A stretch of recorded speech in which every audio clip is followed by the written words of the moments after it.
Okay.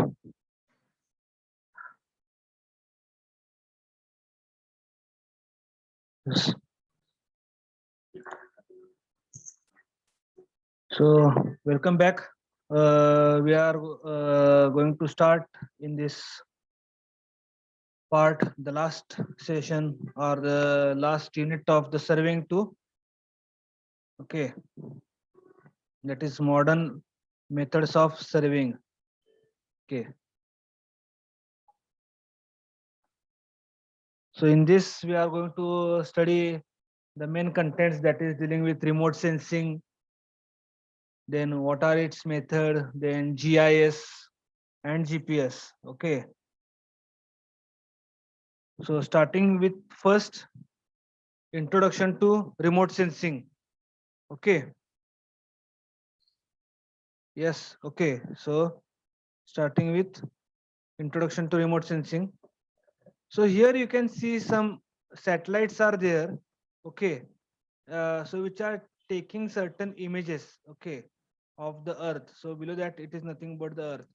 So the remote sensing is nothing but the art, science and technology of obtaining reliable information about the physical objects and the environment through the process of recording, measuring, and interpreting imaginary and digital representations of energy patterns derived from non-contact sensor systems.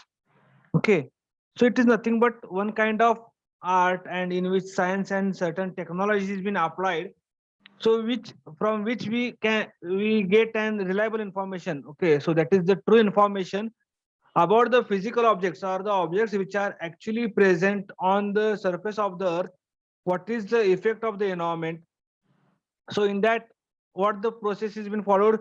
So certain recording has been done, measuring has been done, and certain interpreting has been done of the imaginary, and correspondingly of that the digital representations is been done. Okay, so according to India's National Remote Sensing Agency, remote sensing is the technique of acquiring information about objects on the earth's surface without physically coming into contact with them.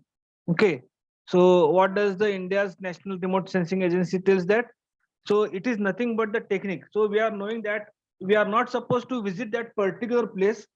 So without visiting that particular place and without coming into contact with the correspondingly place of the data which I am requiring, I can acquire the data, okay, or obtain the data of the objects.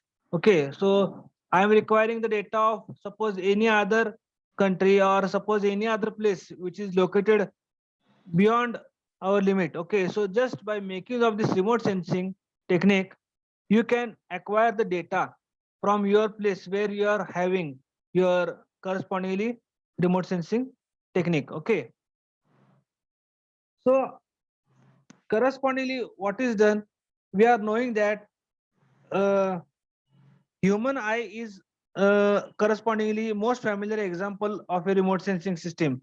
Okay, so in fact we are knowing that sight, smell and hearing are all correspondingly forms of remote sensing. So correspondingly the term remote sensing is restricted to methods that employ electromagnetic energy such as light, heat, microwave. So which means that detecting and measuring target characteristics. Okay, so collection of data is usually carried out by highly sophisticated sensors, like there are cameras are there. So correspondingly scanner is there, radar system is there.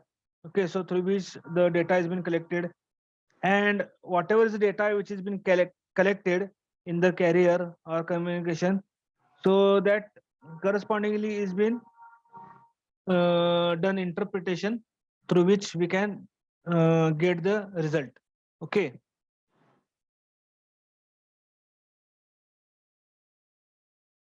so here you can see. Okay, so there is one satellite or platform is there. Okay, so what has been done here? So correspondingly whatever is the object present on the surface of the earth. Okay, so rays are been coming here like this. Okay, so there are two types. Okay, basically whether it is a passive or active. So whether he is going to make use of the sunlight or not. So depending upon that, there is a passive or active system. Okay, so that we are going to see. But here you can see there is one atmosphere. So although there is presence of the atmosphere, we can determine whatever is the object present on the surface of the earth, and correspondingly we can interpret the data. Okay, so wherever it is located on the surface of the earth. Okay, so this is nothing but schematic representation of a remote sensing technique. Okay,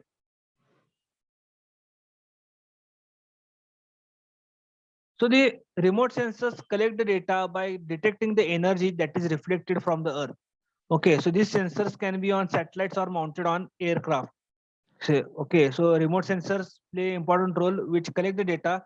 Okay, and which make use of the energy that has been reflected from the earth. Okay, and correspondingly whether this either these sensors are being fixed or mounted in the satellite or on the aircraft. So they can be either passive or active, as I told you. So passive remote sensing means what? It uses sun as a source of electromagnetic energy and records the energy that is been naturally radiated and or reflected from the objects. Okay. So this is nothing but you are dealing with passive remote sensing. Whereas in active remote sensing, it uses its own electromagnetic energy. So which is directed towards the object and return energy is measured.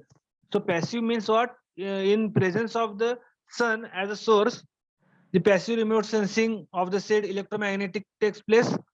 Whereas in active remote sensing, it uses its own electromagnetic energy. So in that, it doesn't require any kind of source, other source. So that is sun, which is readily available.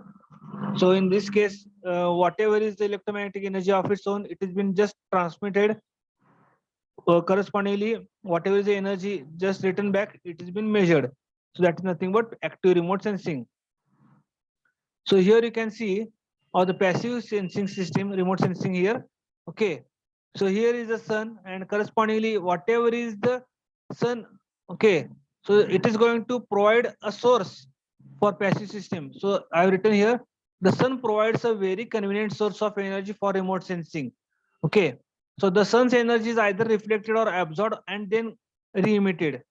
Okay. So due to presence of the said atmosphere, either the said energy is reflected directly from the surface of the earth or some of the energy is been absorbed by the environment. Okay, and then re-emitted to the said sensors. Okay, so remote sensing systems which measure energy that is naturally available are called passive sensors. The passive sensors can only be used to detect energy when the naturally occurring energy is available.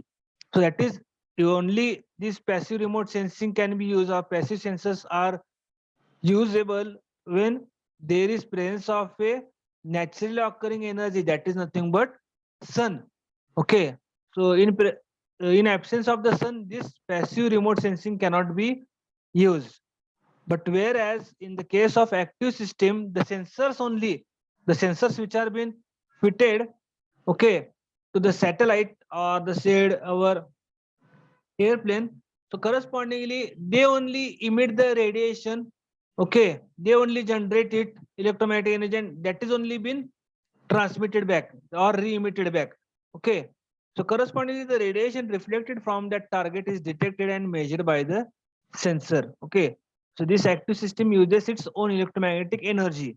So these are the two types of the remote sensing, or we can call it as classification of remote sensing, that is passive remote sensing and active remote sensing. Okay, so next part is ideal remote sensing system. So before going to this ideal remote sensing, one should know that what was the historical background. Okay, why we have moved towards the remote sensing system.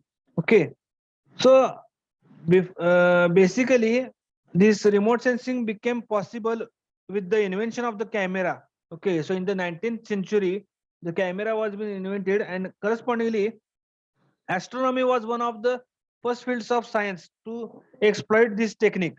Okay, so we are knowing that during the First World War that free flying aircrafts were used in remote sensing role. Okay, so correspondingly by the use of the remote sensing, So whatever the environmental assessment, okay, was been really became established after the Second World War, and correspondingly, whatever are the photographs are there. So with respect to that only the war was been taken place. Okay. So it not only proved the value of aerial photography in land surveying, okay, or land reconnaissance and mapping, but had also driven technological advances, okay, and correspondingly in developing the film characteristics and photogrammetric analysis. But in up to the early 1960s, okay, so the airborne missions were one of the expensive surveys, okay. So during that case, such aeroplanes were not been available and it was been costly. And to take the color photographs, it was more costlier, okay. And later on, as the prior to mid 1980s, okay, the majority of satellites were being deployed by the USA and USSR, okay, and correspondingly then after, okay, other countries also started launching their satellites, okay, and by which we were supposed to get the or do the analysis or get the data of the said whatever is the object on the surface of the earth. So now that is ideal remote sensing system, or which is also called as idealized remote sensing system. Okay. So the basic components of an ideal remote sensing system include, okay, energy source. Okay, that is uniform energy source is required. Then propagation of energy through atmosphere or from the atmosphere, interaction of energy with surface features of the earth, then airborne or spaceborne sensors, transmission of data to earth station and data product generation. And last one, multi-data users. Okay. So a common question is been asked in the paper that what do you mean by idealized remote sensing system, or write a short note on ideal remote sensing system. So first of all, you should write these components so that are uniform energy source, propagation of energy from the atmosphere, interaction of energy with the surface features of the earth, airborne or spaceborne sensors, transmission of data to earth station and data product generation, and multiple data users. Okay. So here you can see the idealized remote sensing system. Okay. So first one is nothing but uniform energy source. Then here it is non-interfering atmosphere. Okay. Then third here it is unique energy. So it has been written as per the said components only, or the stages. Okay. So unique energy interactions at earth surface switches, then reflected and emitted energy. Fourth one is the super sensor or airborne, correspondingly whatever is the reflected or emitted energy, it is been collected. Then correspondingly the data handling is been done. Here that is transmission of data to the earth station, and there are multiple uses. Okay. So I'll tell you. So this energy source, okay, so the uniform energy source provides energy over all wavelengths. Okay, so the passive remote sensing system. So we are knowing that in the case of passive, we are going to make use of the sunlight. Okay. So the passive remote sensing system relies on sun as the strongest source of electromagnetic energy and measures energy that is either reflected and or emitted from the earth surface features. Okay. Next, correspondingly, part is the propagation of energy from the atmosphere. So whatever is the energy that has been coming from the sun, that is passive energy. Okay. So this electromagnetic energy from the source pass through the atmosphere on its way to the earth surface. So we are knowing that there is presence of the atmosphere on its way. And after the reflection from the earth surface, it again pass through the atmosphere on its way to the sensors. Okay. So whatever the energy is going to come and reflect here, it is going to be reflected. Okay. So that is nothing but propagation of energy. Then next is the interaction of energy with surface features of the earth. So what happens? All of the energy is not been reflected as it is.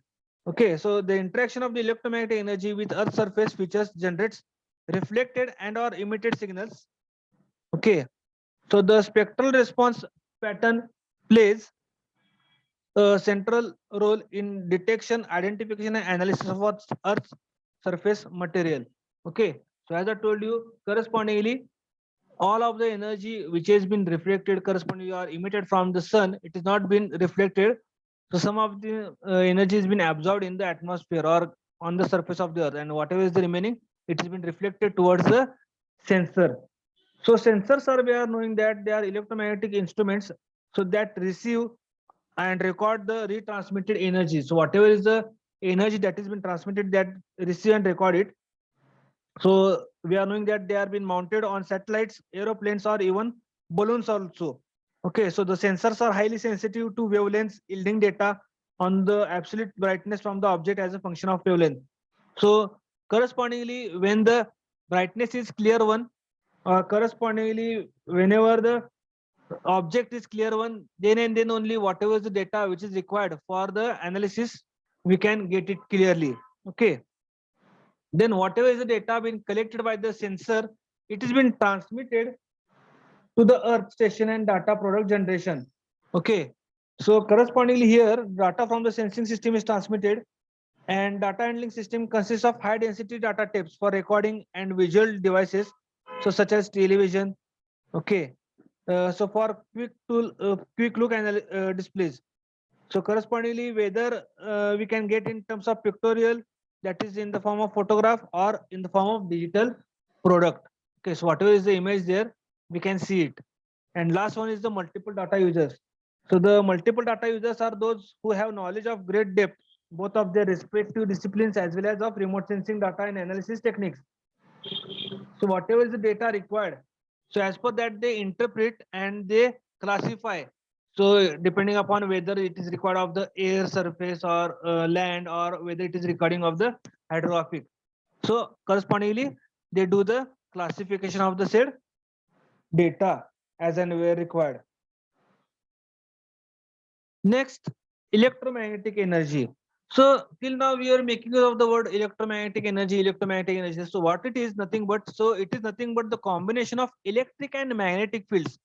So both are mutually perpendicular to each other, which they passes perpendicular to the light, travels with a speed of 3 into 10 to the power 8 meter per second. Okay. In a harmonic pattern consists of sinusoidal waves. Okay. So equally and repetitively, spaced in time. So these are having, so electromagnetic energy or electromagnetic radiation, EMR, is the energy propagated in the form of an advancing interaction between electric and magnetic fields. Okay, so basically there are two fields, electrical and magnetic fields, so both being orthogonal to each other. Okay, and which form a wave pattern. Okay, so this visible light, ultraviolet rays, infrared rays, heat, radio waves, X-rays, all are different forms of electromagnetic energy.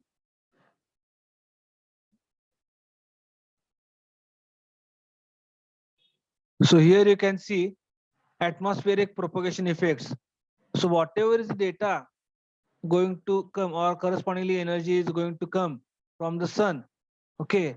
So there is certain absorption, scattering has been done. So there, if there is presence of the clouds, there correspondingly scattering and reflection from the clouds only is there. Some of the absorption by the surface takes place. Correspondingly, when it has been absorbed and reflected back, again the scattering is there due to the presence of the clouds. Some of the correspondingly rays transmit to the clouds. Okay, and they are being absorbed. Okay, are taken considered by the sensors. So this is atmospheric propagation effects.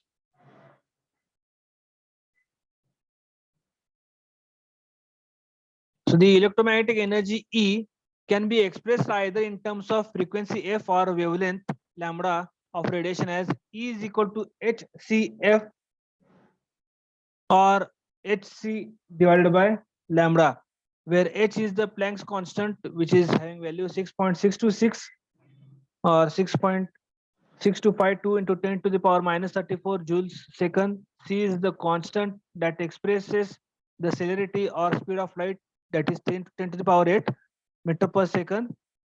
F is the frequency expressed in hertz, and lambda is the wavelength expressed in micrometers, that is 1 micrometer is equal to 10 raised to minus 6 meter. Okay, so here you can see the electromagnetic radiation spectrum. Okay, so correspondingly, whatever is the visible light or ultraviolet rays, so you can get an idea. So the although visible light is the most obvious manifestation of electromagnetic radiation, so other forms of the electromagnetic energy also are present here. Okay, correspondingly, we are knowing this electromagnetic spectrum is the continuum of energy that ranges from meters to nanometers in wavelength. Okay, so that travels at the speed of light and propagates through a vacuum like the outer space. Okay, so whatever are the all matter radiates a range of electromagnetic energy with the peak intensity. Okay, so in general, the wavelengths and frequencies vary from shorter wavelength, high frequency cosmic waves to long wavelength, low frequency radio waves. Okay, so all these gamma rays, X-rays, ultraviolet rays, visible light, near infrared, thermal infrared, microwave, radio waves. So these are having correspondingly various uses. So according to that, they are being utilized. Okay. So moving towards the advantages of remote sensing. So remote sensing provides data of large areas, provides data of very remote and inaccessible regions, relatively inexpensive when compared to employing a team of surveyors. So whenever it is required to visit the place, instead of visiting that place, we can just make use of this remote sensing and collect the data. Okay, easy and rapid collection of data is there. Rapid production of maps for interpretation. Directly we can prepare the maps as and when required of any of the place which is required. Okay, but there are certain disadvantages of remote sensing, that interpretation of imagery requires a certain skill level.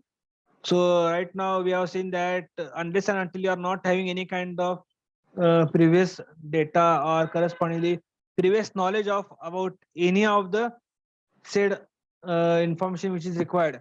Okay, so we cannot go with the interpretation.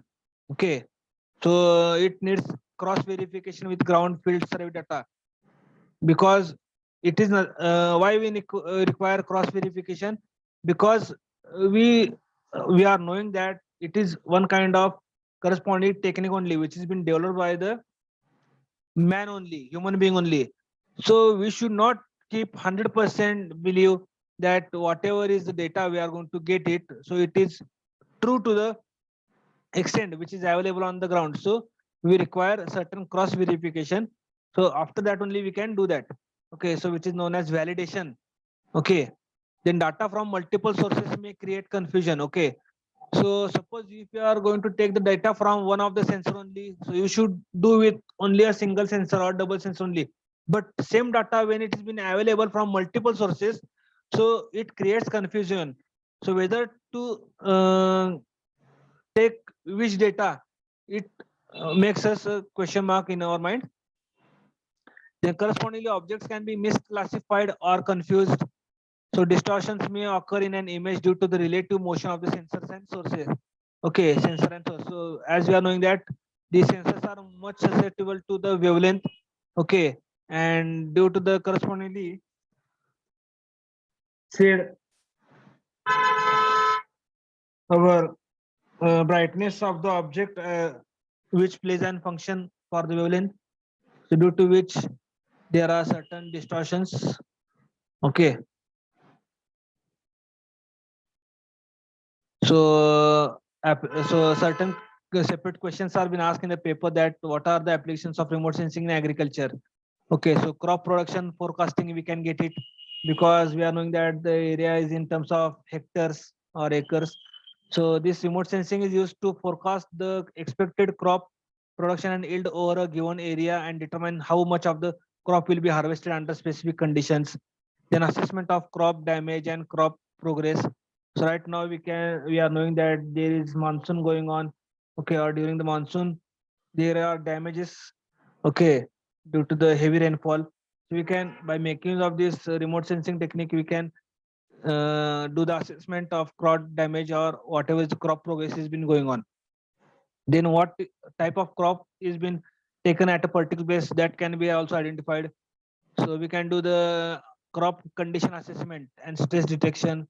Then identification of planting and harvesting dates. So on which date we are supposed to do the harvesting or correspondingly of planting. Then identification of pest and disease infestation. Soil mapping also we can do. Monitoring of drought. So where a particular drought is going to take place, also we can do the make use of the remote sensing technique. Irrigation monitoring and management. In that case also we can go with the remote sensing technique.